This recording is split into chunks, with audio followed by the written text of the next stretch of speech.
Olá, povo abençoado, a paz de Cristo Jesus. Estamos por aqui uma vez mais para deixar para você aí link, conteúdo da lição 2 de nosso terceiro trimestre para te fortalecer, para adicionar os seus conhecimentos e toda a bagagem a ser expressa aos seus alunos aí no próximo domingo na sua sala de aula. Bem, meus queridos, para você que não me conhece, eu sou o pastor Arlindo Pessoa e congrego aqui na Assembleia de Deus, aqui na rua São Geraldo, em Bom Sucesso, no Rio de Janeiro, presidida pelo nosso querido pastor Eliseu Alves. E hoje eu quero lhe pedir, você que ainda não é inscrito no nosso canal, se inscreva em nosso canal, deixe o seu like e compartilhe bastante com os seus amigos. É importante você ser inscrito e acionar o sininho, porque toda vez que nós deixarmos aqui um vídeo, você receberá certamente em primeira mão esse vídeo. Deus abençoe e vamos para a nossa pré-aula, para o nosso link para os nossos subsídios de escola bíblica aqui, que certamente vai te ajudar bastante. Meu amigo, vamos lá. O título da nossa aula de hoje é exatamente a sutileza da banalização da graça, que tem aqui o seu texto áureo em Efésios capítulo 2, versículo 8, que diz assim: porque pela graça sois salvos, por meio da fé, isso não vem de vós, é dom de Deus. A leitura bíblica em classe, ela está em Efésios capítulo 2, dos versículos 4 ao 10. A palavra-chave da nossa aula de hoje é banalização. Então nós vamos aqui trazer um resumo, trazer alguns subsídios falando dessa banalização e trazendo aí ênfase à palavra graça. O primeiro ponto diz assim, compreendendo a graça de Deus. O primeiro subponto diz, a graça é divina, e o segundo, a graça é imerecida. Bem, só pegando aqui que a graça é divina, ela vem de Deus, é de natureza divina, então vamos desconstruir aquela ideia que muitos falam, que Deus achou graça em nós. Na verdade, essa palavra é equivocada, é uma troca, é uma inversão. Porque não existe na Bíblia dizendo que Deus achou graça em nós. Se a graça é divina, a graça ou seja, a graça é imerecida, é divina e é imerecida, então Deus não achou graça em nós. Mas todos os textos relacionados a essa palavra você vai compreender na Bíblia que nós achamos graça aos olhos de Deus. Então, isso é uma ideia que devemos desconstruir agora. Primeiro de tudo porque a graça é divina e a graça é imerecida. A graça é um dom de Deus, um dom que nos levou, que nos colocou dentro da salvação. Jamais o ser humano teria condições de ser salvo senão por meio da graça. É um favor imerecido. É um favor, é um presente, é um dom que Deus deu ao homem, a todos os homens na terra, e todo aquele que reconhece a graça, aquele que aceita a graça, esse sim entra para a salvação. A graça não foi dado para um grupo seleto, para alguns, como alguém ousa dizer, mas a graça foi conferida a todos, baseado em João 3,16, que Deus amou o mundo de tal maneira que deu Jesus, para todo aquele que nele crê, morresse na cruz, para todo aquele que nele crê, não pereça, mas tenha a vida eterna. Ele amou o mundo de tal forma, deu para todos, mas somente o que aceita, somente o que compreende é que tem a graça. E a graça não é somente um dom para colocar o homem dentro da salvação, mas a graça também tem todo um conteúdo que é riquíssimo em bênção. Isso aí nós precisamos compreender. O segundo ponto aqui diz assim, a graça no contexto bíblico. Primeiro, a necessidade da graça e segundo, a extensão da graça. A necessidade da graça porque jamais o homem seria salvo se não fosse por meio da graça. A graça foi proporcionada ao homem para a salvação. Sem a graça não haveria salvação. Jesus puxou todo o nosso pecado, toda a culpa para pagar morrendo e pagando todos os nossos pecados, pecados esses que deu origem lá no Éden, pois Romanos fala, carta aos Romanos diz que por um homem entrou o pecado, também por um outro homem, Jesus Cristo, foi arrancado o pecado. Todos os seres humanos carecem da graça de Deus, pois a salvação é pela graça, mediante a fé. Isso não vem de nós, mas é dom de Deus, é um presente gratuito, é um pacote que te leva à salvação. Mas por que, amados? Porque é necessário a graça. Porque sem a graça, jamais o homem seria salvo. E a extensão da graça é que a graça é para todos, aquilo que nós já falamos aqui. Não é para um grupo, não foi para um grupo seleto. Deus proporcionou a graça para todos. Somente aqueles que compreendem a graça, que aceitam a graça, é que serão recebidos como salvos por meio da graça, ou seja, pela graça, mediante a fé. Isso não vem de vós, é dom de Deus, é presente de Deus. Além de salvar, ela também proporciona riquezas abundantes para aquele que compreende e aceita. Terceiro ponto aqui, a graça no contexto da reforma. Por quê?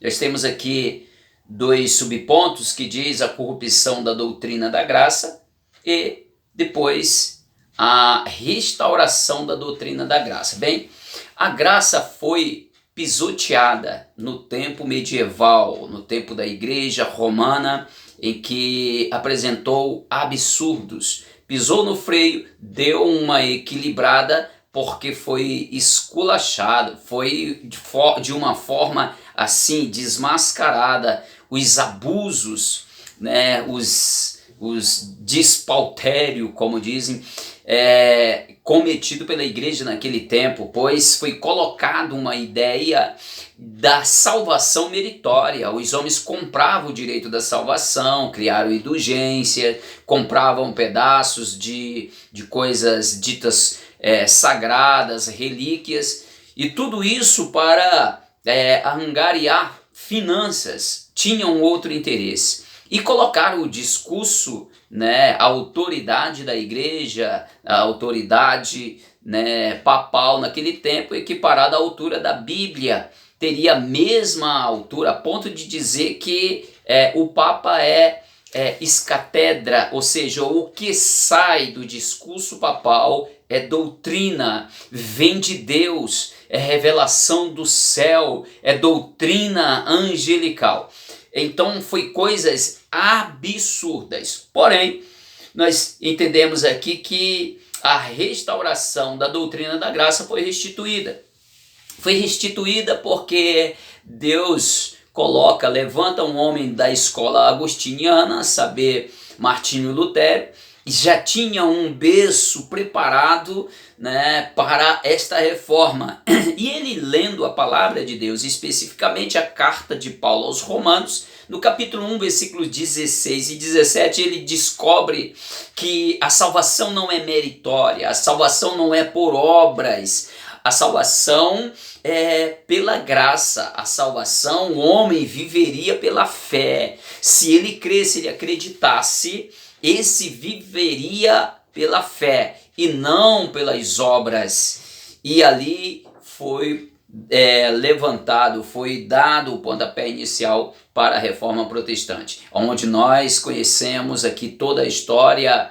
Deu-se origem a tantas coisas boas, inclusive a nascente dos Estados Unidos e Canadá, coisas maravilhosas. Consequentemente, aqui ao Brasil praticamente se equipara à mesma quantidade de anos de existência. Então, meus amados, nós glorificamos a Deus, porque aqui foi restabelecida a doutrina bíblica, foi tirado essas coisas de natureza romana. Ainda existe ainda uns resíduos, ainda pessoas, gosta de de viver, cultuar com todo esse misticismo dentro das igrejas. Contudo, nós compreendemos que não precisamos de muleta, nós já temos a palavra, a doutrina, a palavra de Deus, que é o bastante. Hoje eu ouvi uma mensagem escrita por um pastor amigo lá de São Paulo, dizendo que há momento em que será somente eu e Deus, ou seja, você e Deus. Mas ele comentou dizendo, mas não se preocupe, Deus é o bastante. Então, trazendo aqui para a escritura a palavra de Deus, não se preocupe, a palavra é o bastante, não precisamos de muleta. Nós temos aí, meus amados, costumes, igrejas adaptando aí esses misticismo, resquício romano, trazendo as festas juninas para dentro da igreja.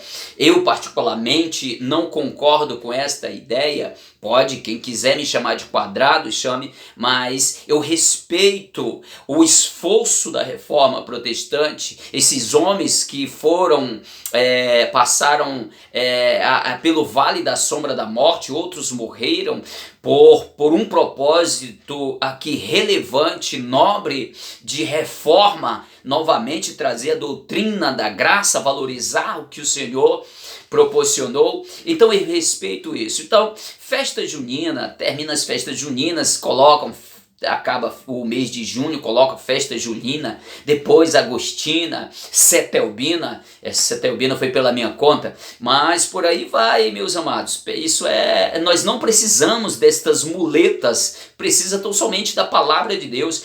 Quem convence o homem do pecado, do juízo e da justiça é o Espírito Santo de Deus, mas tem que ser a exposição tem que ser da palavra de Deus. Aqui, por último, a graça no contexto contemporâneo. A graça barateada. Meu Deus, o valor da graça.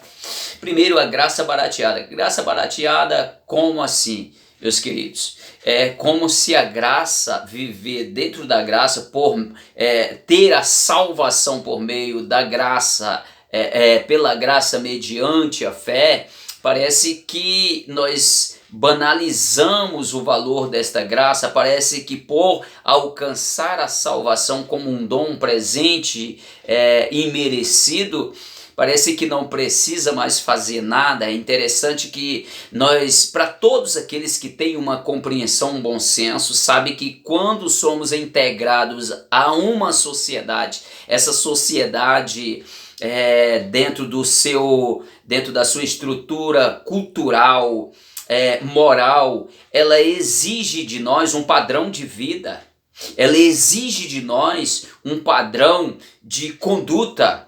Então a graça, para nós vivermos na graça, olhando a autoridade da graça, do poder, o valor da graça, compreendemos que precisamos viver equiparado ao padrão da graça. Nós não vivemos de pecado, não vivemos de mentira, de engano, porque fomos alcançados pela graça e precisamos viver esse padrão da graça.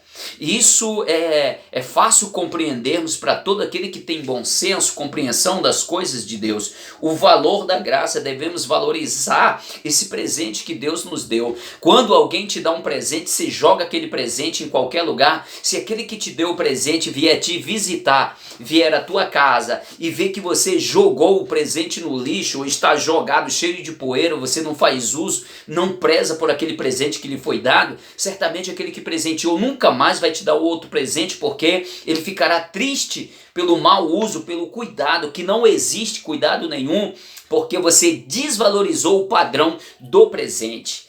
Pois assim é a graça que foi nos presenteada, foi nos dada a salvação. Na verdade, ela foi de graça para nós.